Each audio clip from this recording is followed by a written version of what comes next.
Hello ladies and gentlemen, my name is Mr. Clockwork Apple. And ever since my grandparents first gave me a copy of Pokemon Blue way back in, I don't know, it must have been like 2000 or something, back when I was about 5 years old, I've pretty much been obsessed with any game that lets you collect and battle monsters. You know, Pokemon, Shin Megami Tensei, Monster Racers, and of course, Monster Rancher. The Monster Rancher series has been going since the PS1 days and has remained a sort of cult classic in the West. It never quite reached the height of popularity that other series did. And that's kind of a shame, because if you can get into it, it's one of the best monster fighting series around. So what's this game's story? No, seriously, what is this game's story? It has no story. I mean, there's kind of a story, but it mostly happens in the background. It's got nothing to do with your character, and it mostly revolves around this thing called a star rock that grants wishes, but it really doesn't tie into what you're doing at all in this game, so I'm basically just going to skip over it. It's not important. The gameplay of Monster Rancher basically revolves around one simple concept, that is, raising and fighting your very own monsters. And unlike other games that have a similar concept, such as Pokemon and, well, the ones I mentioned earlier, basically you can't just go out and grind against weak monsters until you level up and get stronger. See, monsters are treated a lot more like living creatures in this game. You need to look after them, you need to feed them, and basically keep them alive. So here's roughly how it works. So you need to start by getting yourself a monster from the academy. You do this by drawing a pattern on the DS's lower screen or by speaking into the microphone.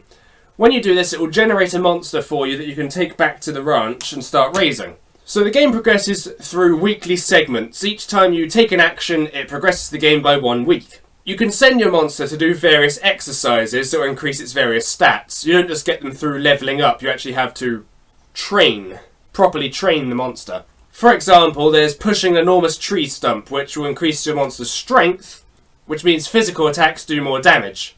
And you can study to increase intelligence for better magic attacks, or train for more accuracy, better dodging, more defense, and so on and so forth. After a few training sessions, your monster will start to become stressed or tired, and when that happens, you need to let your monster rest. And you need to give it a week off, so that means no training during that week. But if you let your monster become too tired, it will start performing badly in battle. It will do less damage, it will take more damage, and it might get sick or injured, and you really don't want that. And too much stress can cause far worse problems than just being tired. You really want to avoid stress in this game, and I'll get to why a bit later on. But once your monster is rested up, you can begin training again. At the beginning of each month, you also need to choose what your monster's going to eat for that month. And all monsters have different likes and dislikes. For example, some monsters really like to eat meat. So you might think that just feeding it meat over and over again would be a good idea. Well, you're wrong. See, every food has a calorie rating, and if you eat too many calories, your monster gets fat. If your monster's fat, it has more defense, so it will take less damage during fights, but it will get tired very quickly. Thin monsters are much more evasive. They can dodge attacks entirely, but they will quickly become stressed. As I said, you don't want stress. Really, I cannot stress enough how much you want to avoid getting stressed in this game. The most important aspect of this game, and I feel the one that really sets it aside from other similar titles, is that your monsters can die. And it's permanent. This isn't they get knocked out in battle, you revive them. It's permanent death. You see, every monster has a set lifespan of about 5 in-game years.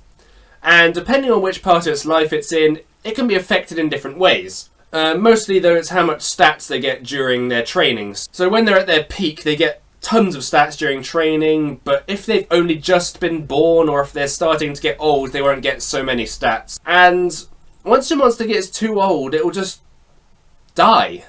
That's it. It just passes away. And it's quite a heart-wrenching scene, actually, because you spent so long trying to train up this monster and then it just keels over. So if you use certain items or fall in battle, or if you starve your monster, its lifespan will get shorter and shorter, giving you less time to, well, train it. But the biggest killer of all is stress. Do not let your monsters get stressed. It will just end them in no time at all. You really don't want that. But of course, on the other hand, and the much happier hand, taking good care of your monsters helps them live longer. But eventually you will have to retire them. They don't live forever. And by retire them, I mean put them in cryostasis. And once you have 2 monsters on ice, you can fuse them together to make a new monster. Combining 2 high-ranked monsters, which are ones that won loads of battles and have gone up through the tournaments, will give you a much stronger new monster than if you just summoned it up regularly. That's basically how you have to go about beating the game, is by training up monsters, combine them, and then train from there to get something far more powerful than you could otherwise.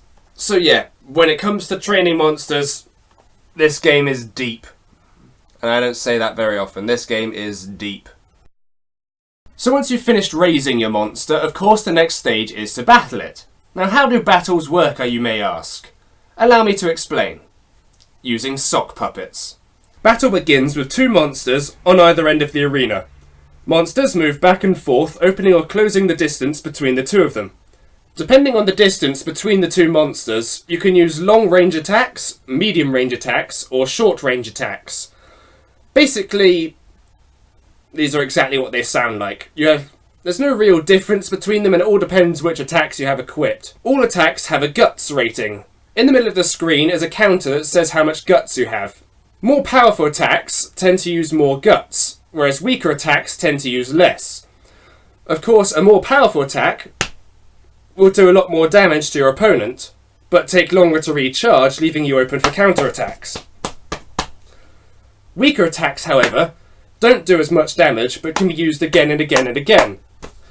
Figuring out the good balance between the 2 level of attacks is important for winning fights. Filling up your monster only with strong attacks means you're likely to miss, and you're not going to do any damage throughout the fight, and then you're going to get smacked to the pieces.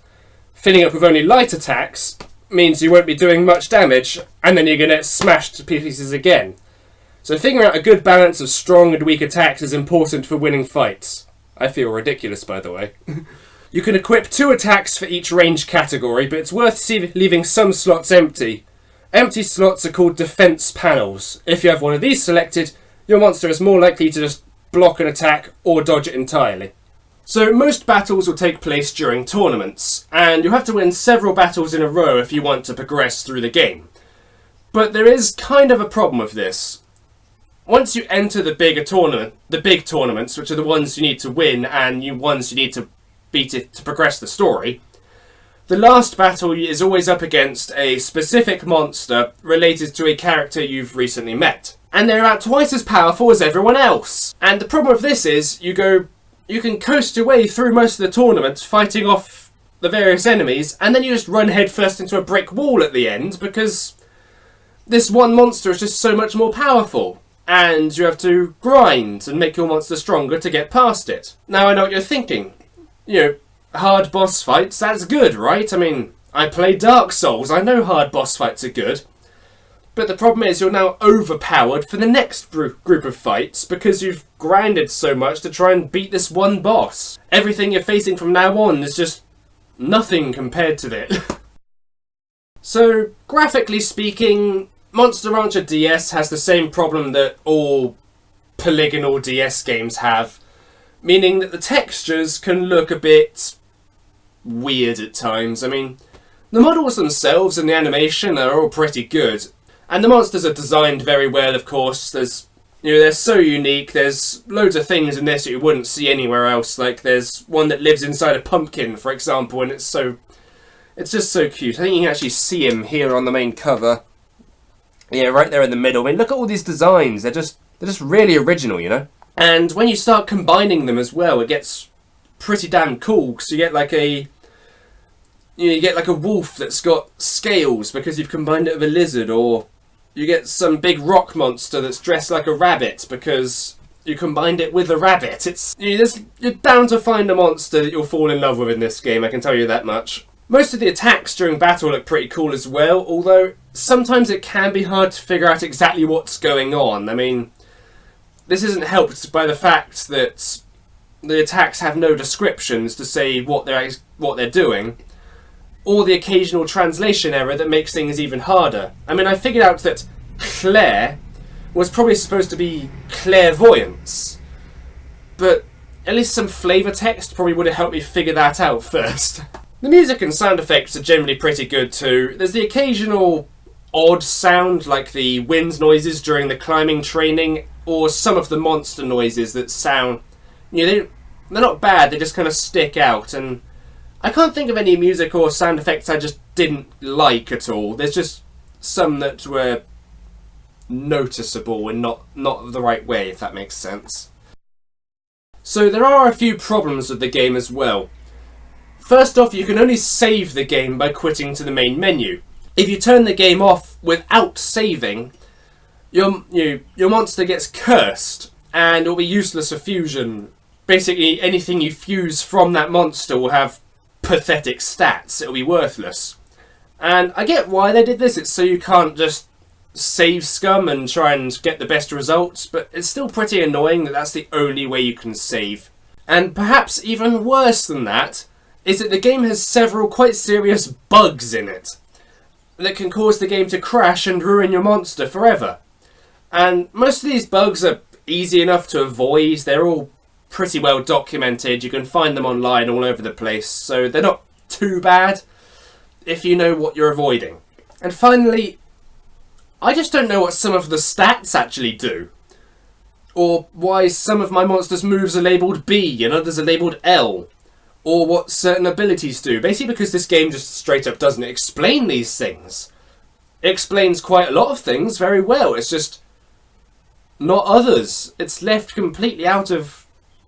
it's not even in the instruction manual. I can't figure out what the B and L mean. And I really want to know what B and L mean because it seems quite important. I'm guessing it means basic moves and learned moves, but the game doesn't tell me that. I've had to figure that out myself. So overall, Monster Rancher DS is a solid, if questionable, experience. I can definitely see why the series only made it as far as being a cult classic, even though I do wish it could be more popular. Unfortunately, the complete lack of explanations, the lackluster plot, the endless grinding, that's probably what will turn a lot of players away. But if you can look past that, and if you're looking for a decent monster battling experience, something new, something different, and a very unique style of gameplay as well, I can definitely recommend Monster Rancher DS. Any Monster Rancher game, to be honest. I can't even count how many hours I must have sunk into this game just training monsters and battling them and just seeing how many different ones I can find and what they can do. There's definitely a good time waster here, if nothing else. So, it's a game I can definitely recommend, if you manage to find a copy, that is. I have been Mr. Clockwork Apple. Goodbye.